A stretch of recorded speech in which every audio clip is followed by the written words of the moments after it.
guys, welcome to Talent Talk, my office edition. I'm not 100% sure this is live. Oh, it super is. I'm actually doing all the technical stuff today, so I apologize. First of all, thank you so much to Gary McLean for letting me guest host. I think I said my name was Chingaze, and if I didn't, I just did. Today, it's going to be a great show. You're going to, who are we having as a guest today? Let's look through the paperwork. Omatta Udalor. I know I haven't said that right. He is an actor, a director, a producer. Actually, I'm not 100% sure he is a director. And if he isn't, let's find out why. Why isn't he? And a fellow I'm lucky enough to call my friend. So please help me welcome Omatta Udalor. Where is that guy? There he is. Hey, buddy. Hey, hey, what's up, How are you?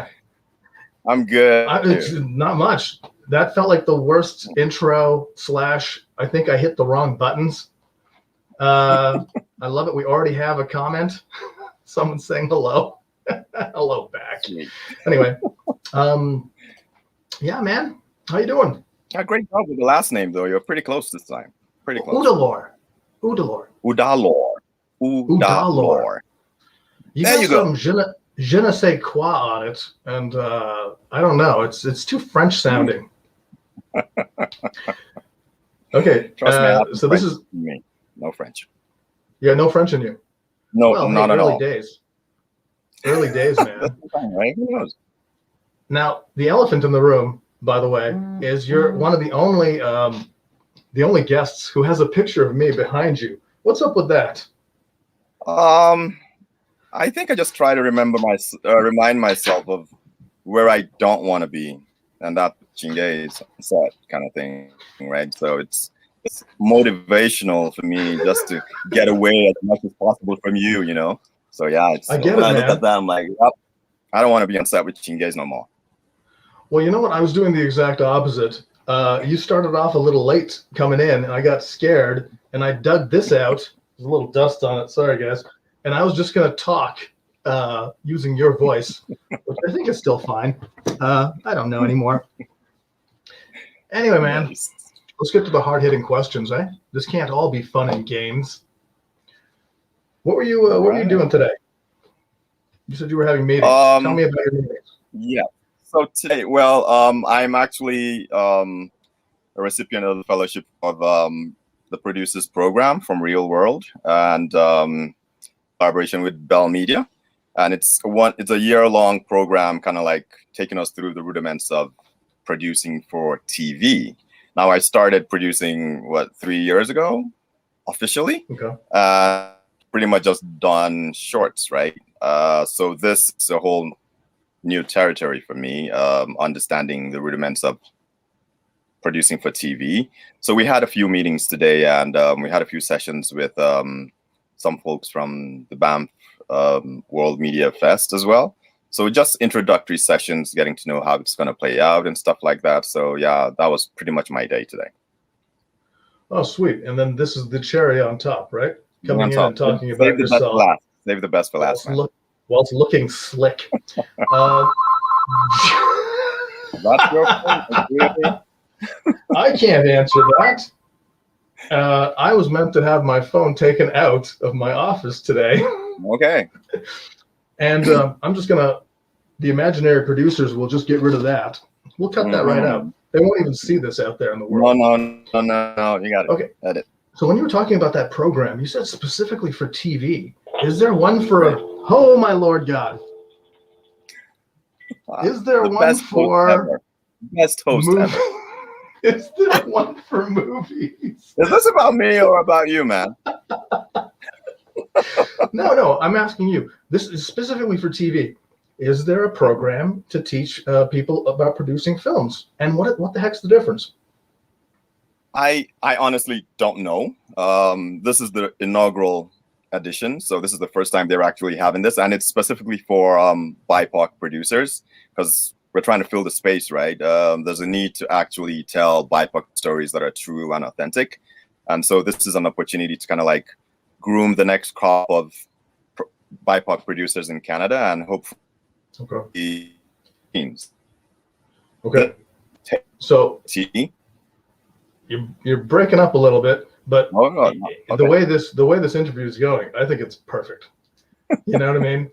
We're gonna speed that up, get rid of that damn landline. And who has a landline? And like, what am I trying to hide? All right.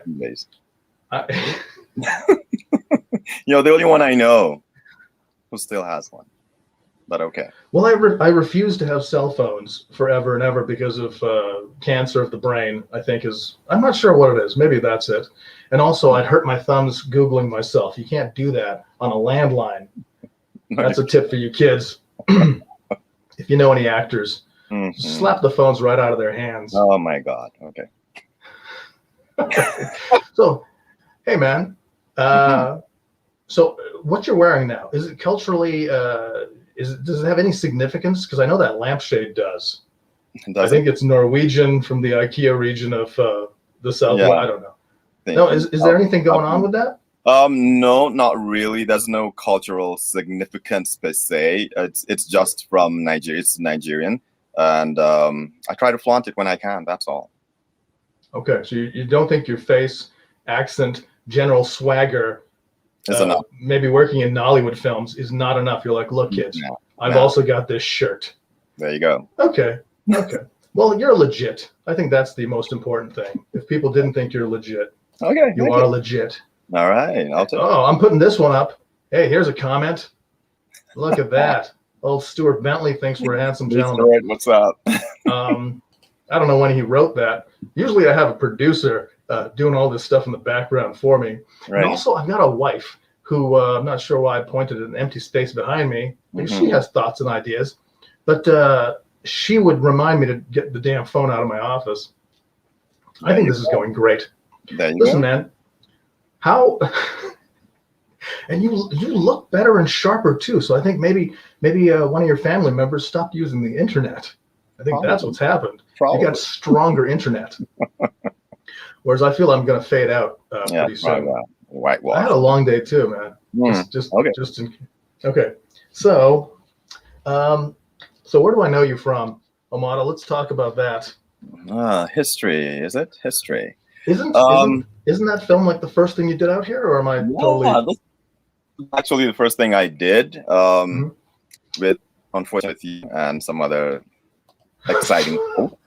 But yeah, it was a web series, right? It's a web series, Private Dicks on YouTube, produced, directed, edited, story created by the amazing JD Hodge. I'd have to say that because that's one guy who has persevered in this process for this series, which has spanned 4 years, I think it is, you guys.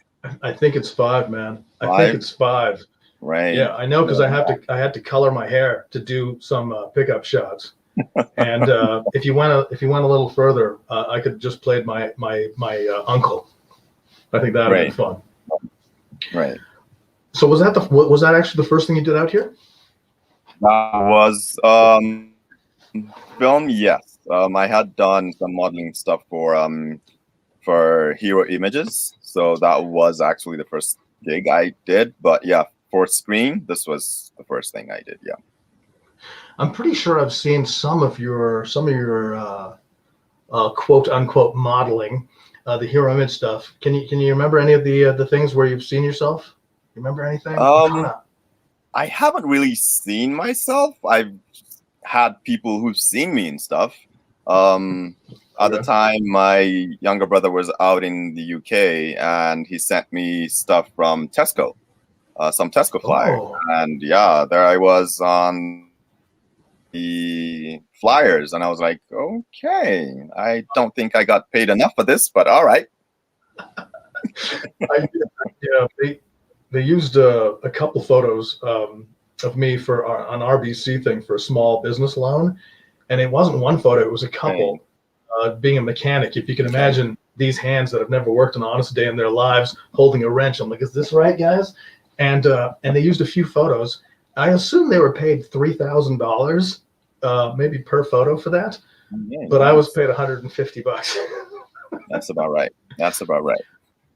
So if there's a lesson out there, work for the bank. Don't be an actor. Yeah. I think if anyone walks away with anything from today, is just don't be an actor. Don't do it. It's just too difficult. Don't do it. Anyway, so when you were saying I remember seeing a commercial though with yourself, and I want to say your kid, one of your kids, one of your cute kids. Oh and yeah, my daughter. What the heck? Probably No. for I think that was for The back. Holiday Inn. Chiropractors. Was it for the chiropractors? I thought it was a chiropractor commercial. Holiday Inn. Oh, Holiday Inn. Well, I don't want to Holiday correct you here. I don't want to fight you, but I will, since we're live on the internet. Okay, so the Holiday Inn. So now, does she expect like a little mint on the pillow? Like, is that the thing? Has it gone to her head like No. it did yours? No. No.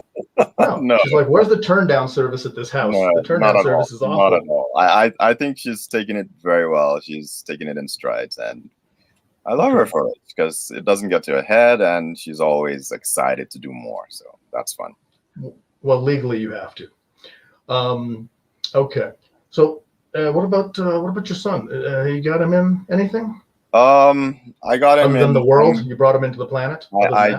Yeah. Apart from that, he has done some stuff with Hero Images, and he was on Guilty Party for some background stuff as well. What the heck is Guilty Party? What does that sound like? With Kate Beckinsale being shot here. Oh, sure. Of course. I thought you'd know that. Like, being a struggling actor that you are, I thought you'd know that. I read, but it didn't. Me and Kate, there's a history, and we just can't be in the same place. The tension, right? It's the tension. It's too much. Exactly. Too much for screen. Too much. I'm gonna put up a picture now. So I don't have to look at your face, and you don't have to look at mine. And during it, oh man! Oh, so I should have put this up earlier because we can see how young we look. Oh my God! I still had a full head of hair. Man, and I still had that little glint in my eye that said I'm alive, and it's important. I feel like I'm going to my questions too much. Okay. I mean, do you have anything you want to talk about? I don't know. Do you have anything you want to hear? Well, I wanted to know how much work you did back in the old country. It looks like Nicaragua, but I think it's Nigeria. My penmanship is atrocious. To be honest, I did not do much of Nollywood. I did more TV. Here and there, bits and pieces, nothing major. I never had like a leading role per se, because I did have a day job. So that kind of like, you try to like balance, right? So it was pretty much between day job and acting. I took little bits here and there, supporting roles kind of thing, but never the lead. I don't know why. But anyways, yeah. Okay, well, you've blamed your day job. But so you worked on TV, and now you're in a producer program that deals with TV. So you got a leg up. So okay, so how long were you acting before you got here? Upwards of I'd say 30 years, 20, 25 maybe. Because I started out when I was 8. Yeah, so on and off for about 25 years would be about right. My goodness. Okay. Yeah. All right. And writing film, or did you sort of do some? Were you commercial? Were you a commercial kid? I was a commercial kid. I did a few commercials, but yeah, like just a couple. Nothing substantial, like ongoing. You have the odd one here and there, and then your dad sends you back to school, so you finish your studies and get your diploma and stuff. So yeah. Well, that's probably more important. I was a bit of a Campbell's kid. I just had the fat cheeks and cute, so I did ice cream and Pepsi. I did a few things, but ice cream I remember was really fun. We got a question over here. I'm going to show it. Okay. Alberta Films. Omatta, what's your 5-year goal concerning increased BIPOC I can't pronounce that. Presence indie screen in our province. Can you see that question? Yeah. I always capitalize province. Yeah, province. Yeah. What's your 5-year goal concerning increasing BIPOC presence in the indie screen in our province? First of all, I Agent? think that's a lot of pressure on just you. But yeah, so let's answer it. I always believe that we can only go so far alone, right? So my goal is to raise and bring along on my journey as many BIPOC artists as possible. I know that right now there's a hunger for BIPOC artists, producers, actors, and all that, but there hasn't been so much emphasis behind the screens as well. So for me, it's really about growing the space for actors, writers, directors, producers, DOPs, like you name it, right? So that we can actually have a trustworthy collective of BIPOC artists in Alberta. And Calgary has always been a place I feel has super potential. So it's really great, the changes we have noticed, at least so far this year. And I just hope that I would be able to contribute to that growth.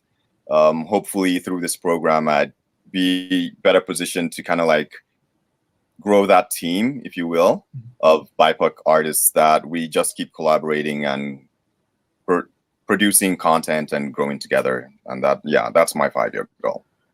And try and make it sustainable as well. So yeah, I remember that as being part of the sort of the mission statement, I think, off the Calgary Black Film Fest. It says diversity on and off the screen. Right. So that's sort of what you're saying. Right. So even if you do get a little bit of presence and we have a few actors coming through, you're talking about the people who make decisions, like writers, producers, directors. They are the people who are sort of spearheading, and that's all in this. Okay. Yeah. Well, yeah. I'd say give yourself 6 years. This is 5-year nonsense. You know? I'd like Take to a little pressure off. Yeah, crunch it. Okay. Speed it up. I should find out what is considered. I got distracted by my hair. Sorry, it's a little high today. I should say I wanted to find out who can be part of this team or this movement or this. What else can we call it? What do you guys call it behind closed doors? I don't know. I don't know if there's a name for it. For me, it's everyone who's interested in growing the space. And really, at the end of the day, it's not as much as I want to have a great collection of BIPOC artists in Alberta. I also want to be able to see that the collective, if you will, of BIPOC artists have that cordial and sustainable relationship with our white allies, so that, like I said, we keep growing together. You know, at every stage, at every level, we're training, retraining, understanding each other's cultures, because that's one of the major barriers, right? I've noticed that in Canada, we kind of like are shy away from topics, especially when it concerns race. So it's being able to have those discussions, because without those discussions, we never would learn, and the perceptions we have of each other will only remain that. They will always be perceptions. But when you have discussions, you're able to understand and see beyond the perceptions, and some of those perceptions would be dissuaded. You'd have them walls knocked down and stuff like that, right? So you'd have a better understanding of how the other person thinks, how the other person reacts, how the other person really functions. And that really would play into the whole creative space. You know that you can rely on this person. You can read someone's reactions as against assuming that, oh, I probably don't know what he means by that, so I'm just gonna step away, kind of thing. Okay.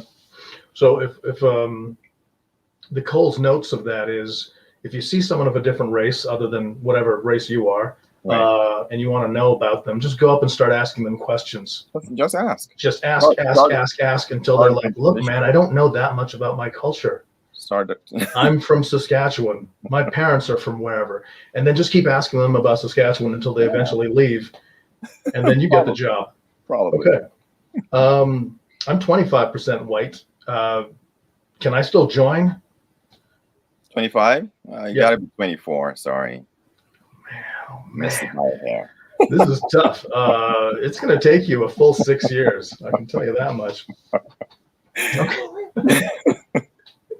Yeah, but really, it's like I said, right? It's really about understanding each other.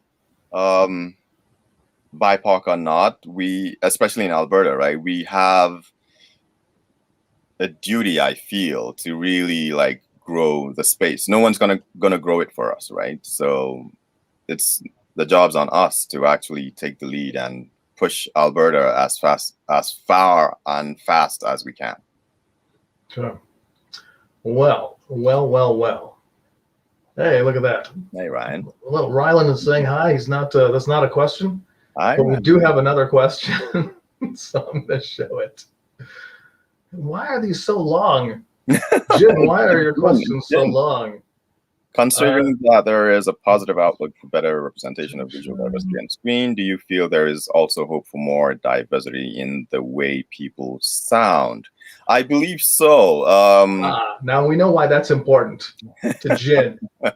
I believe so, because the more representation you have, the more accustomed people get to seeing that diversity.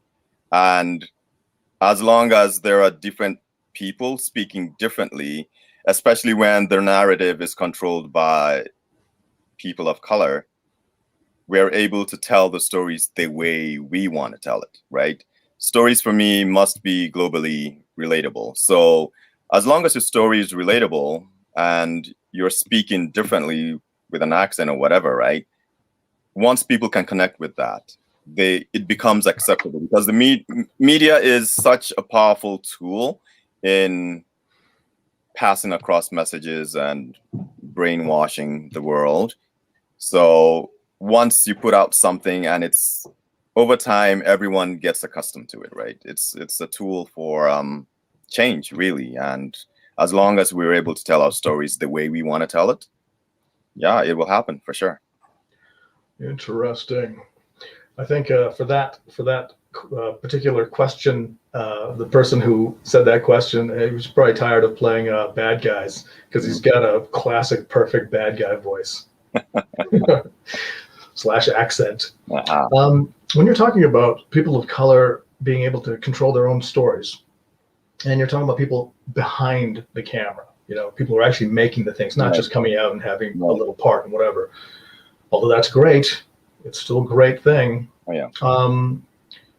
When you start getting more and more producers, directors, writers, people of color in positions where they can actually make these things, can they make things that have nothing to do with, can they tell white stories? Can they tell stories of people from other races and stuff? Will that still be a satisfactory outcome, or a shorter goal? Or we're not even thinking that way? Are we thinking straight?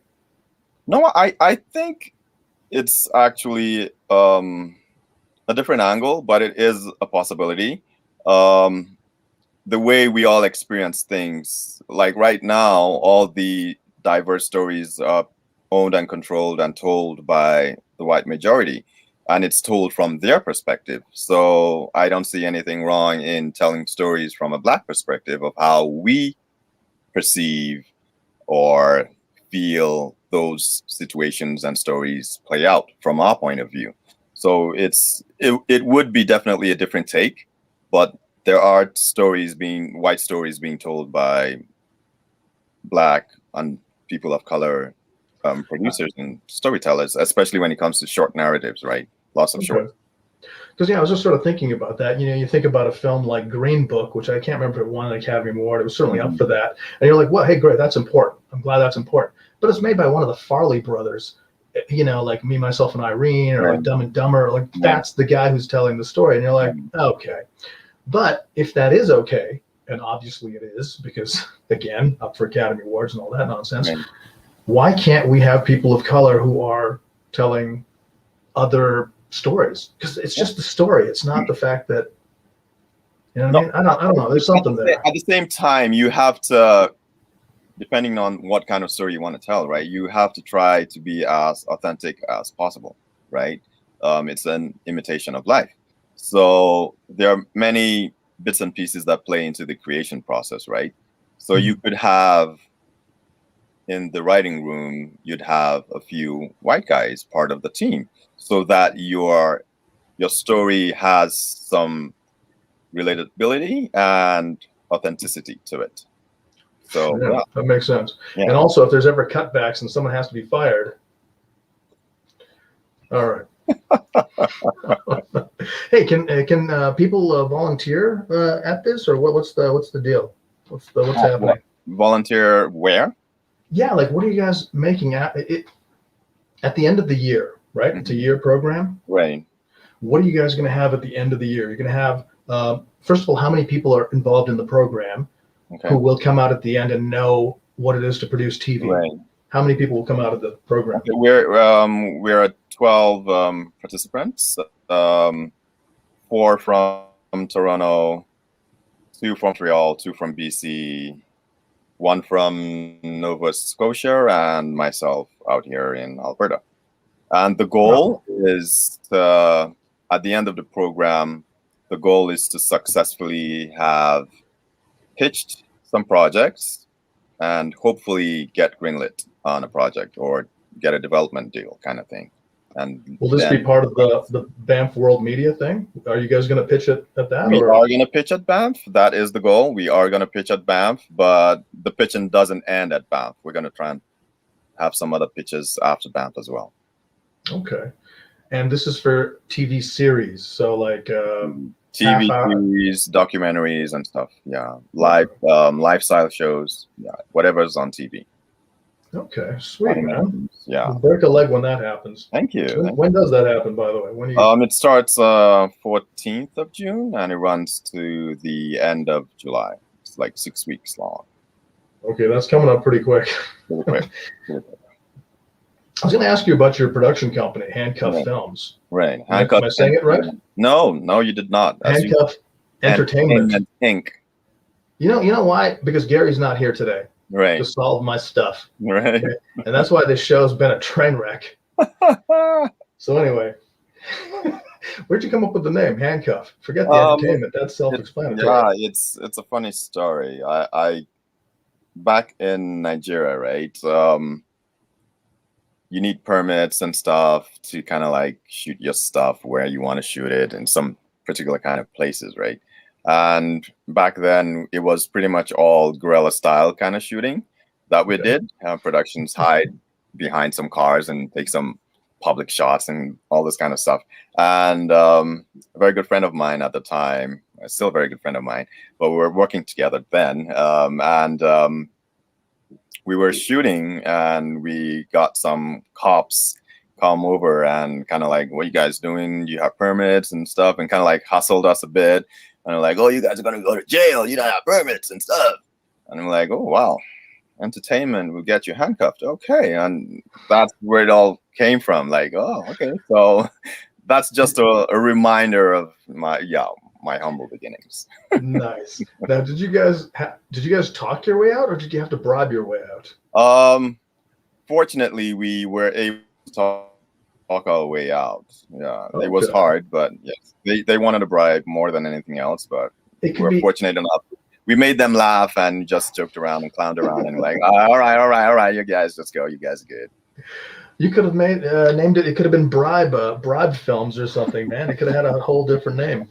It could have. Bribe the Police Entertainment. Who knows? You know, we have a few things loaded up on the side of the screen, which the kids out there can't see. Say what? We haven't gone to those yet? Well, no. I mean, we've got your reel, and it appears just that. Otherwise, I can just keep going back to this and be like, damn it. Remember when I had a jawline? Anyway, should we play your reel a little? Why don't we do that? If you insist, okay. I mean, I don't insist, but I'd feel remiss if I didn't.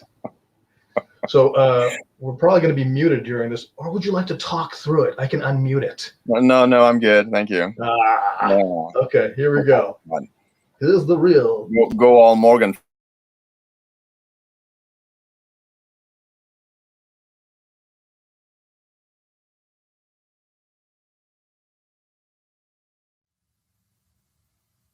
Who exactly are you, MM? Have you even stopped to consider the tight spot you're placing me in? That a prince marries a bastard? I did not say that.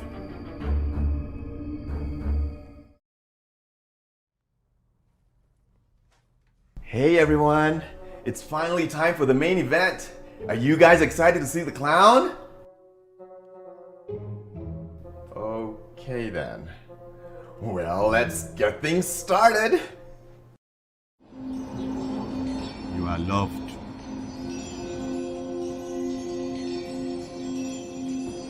You are beautiful.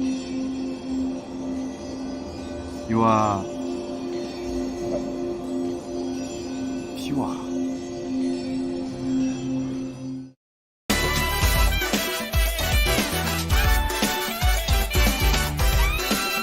I was just about to call you. Hi, Carla. Who are the flowers for, Barkley? Honey, this is Bill. Here's our new neighbor. Here's your jacket. Who are the flowers for, Barkley? Well, for me, a housewarming gift from a neighbor. I don't have much use for them, so I thought I'd give them to you, Carla, instead. Why, thank you, Bill. Isn't that nice, John? Yes. Very nice of you, Barkley. Thanks for stopping by. Honey,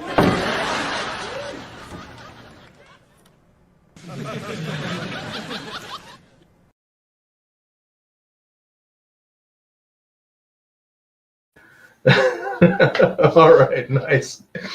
Sorry, I cut you off. You cut yourself off. The reel cut you off. Hey, at the very end there, nice wig work, by the way. You're doing the best wig work in town. That was the most interesting part of that show. That was Little Ivy. Yes. Little Ivy. Yes. Man, I dislike talented young people. You know, who have a little drive. If they have a little drive, then talented. A little more drive and a little more time. Oh, okay. So, you want to talk about any of those productions, man? And how come there was no Private Dicks in there? Oh, was there? And I've just had flashbacks. Oh, we had to shrink it down, right? I do have a couple other reels that has a bit of Private Dicks in it. But yeah, what do you want to talk about in that reel? I don't know. I don't know. I think I recognized the thing that was second last. I didn't recognize the thing with Ivy. Okay. I just recognized her and whatever was under the hair. That was a project with the NUTV folks some time back. So that was one of their projects. Race Anonymous was a short with Melanie Hunt. Melanie, right? Yes. Melanie. Okay. Yeah. Now that one did come across my desk, right. You know, however long ago, and I remember that thinking that one was important. Mm-hmm. Like I was like, oh, this one's important, and I don't know, just because of my memory, if I was ever offered maybe to play a racist in there. Are there any racists in there? Yeah. Okay. That was actually an interesting project. Just the way it was told. The story of this passive racist who wasn't aware of his racist traits, and he goes to rehab. They have this racist rehab, and that's where everything kind of like unfolds. So the whole movie, he's telling the story of his encounters with this supposed Jesus character. Was it a comedy? It was a comedy, yes. Oh, okay. I do find that's much better, man. If you're dealing with difficult subjects, hard subjects, in your face kind of thing. You have to find a way to make it light, right? So that, yeah. Sometimes you can tell a thing through a kid's eyes. You can tell a thing through a child's eyes. You can show like a war, this and that, right. and or you do a comedy. So good stuff. Right. What did you do other than act wonderfully in that production. Were you part?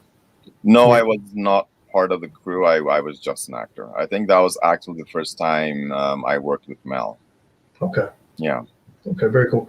Mhm. I've done a few things that actually ended up being important with her, like some, oh man, like United Way thing or some other rate, like more like commercial slash helper things. Right. I don't get to do those very often. Usually they stick further in my brain, but Yeah. I don't remember them now. Yeah. What about the start? What was on the start of the reel? What was the first thing? Do you remember? That was. What's your production? The elevators open, right? Oh. You Yeah, still that was around, my buddy? short tech thing. Okay. Yeah, it's not. That was my that was my short. My first Yeah, you hung short up on me. actually. Tech. That's What- it's Oh, right. on YouTube, so go check it out. Handcuffs Entertainment YouTube channel. Check it out. Handcuff Films / they're entertaining on YouTube. On YouTube. Is Yeah. there a picture? Is there a picture of it just above the private dicks? That's the black and white, just on top. Okay. Okay. I like how long you lingered on the word black. You're like, that's the black Just in case you can make and it white. colorblind and all that. Of course. Okay. I just looked at the time. It's 7:36 Oh wow. Mountain Time, which, as we know, is the only important time. Mhm. So we're running a little bit over the time. So is there any? Yeah, this is it, man. Yeah, This is it. it's funny. We're in the fourth quarter. Yeah. You know, when they Right. take the thing and they throw the thing at the other thing. And the other thing. I don't know sports. Right. Is there anything you'd like to talk about or shout out or anything in this last few? Well, okay, a couple of things. I'm presently working with some talented folks here in Calgary, trying to put together a web series. You might have seen the short, "Don't Mess with Bobby," by Brandon Brown, one of his shorts. So it's, yeah, I've kind of like, we've worked on that and developed that to a whole series. And I'm hoping that I'll be able to get some broadcast partnership on that and probably take that to TV. My other short series, Pastor G, which I'm sure you're aware of, is also in the works. And then here in Calgary as well, starting June 17th, 15th, I'll be coaching a Block Arts development program class on acting. So that's the first of its kind. And it's pretty much just to build that space so that there is no longer an excuse when people say we're looking for Black actors and there's none, kind of thing, right? So that's going to run alongside a writing class. So we have 10 participants for each class, and that's going to be a 6 weeks program, once a week for 6 weeks. And hopefully at the end, we're partnering with Theatre Calgary and other theaters here in Calgary so that we can shop. Okay, the writing class is going to have the participants create. We're gonna edit this, and it's gonna be so smooth, man. We're going to write plays, 10-minute plays, and we hope to shop that around the theaters in Calgary. Hopefully get that onto their program for the year. At the same time, we have actors who are ready and capable to kind of like portray those characters and bring those scripts to life so that each year Theatre Calgary is able to have a collection of short plays by Black artists, for Black artists, for everyone really, but created by Black artists and acted out by Black artists. So that's really what's up on my plate coming the next weeks. And of course, Banff is up ahead. So yeah, it's gonna be a busy summer for me. Sounds great, man. Especially the working with the kids and passing all the knowledge that is going to be I guess, pounded into your head over this time. Oh, I definitely, I just hope I'm able to do justice to that program. Well, I'm sure you will.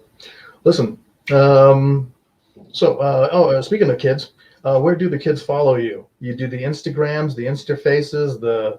All right. Yes, I Any of do. that? It's OHMTEE on everything, Twitter, Instagram, and I do have Handcuffs Entertainment Facebook page as well.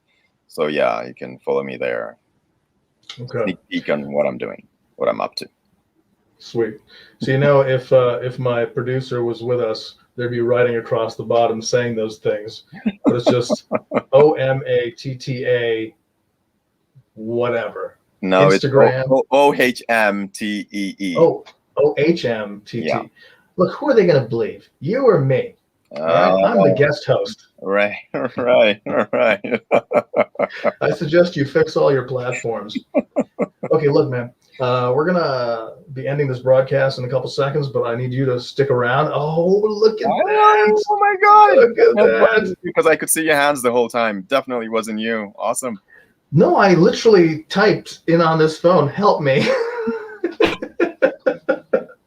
with my left thumb, going, "What? That doesn't look right." He's saying something important. Keep eye contact. Anyway, no, that's amazing. Thank you, Gary. So, listen, man. When we finish live, you stick around for a couple seconds, and we're gonna debrief. Debrief? Do you need that really? Yeah, you debrief. All right. Decompress, just like let it down. All right. All right. Listen, thank you so much for doing this, for taking some time, talking the talk and walking the walk. Always a pleasure. Good stuff. Good stuff. You interrupt me as much as you do when we're working together. Yeah, I noticed. That's the best part. All right, man. I will see you. We're ending broadcast. Thanks so much, world. Take care. Thanks, everyone. Take care.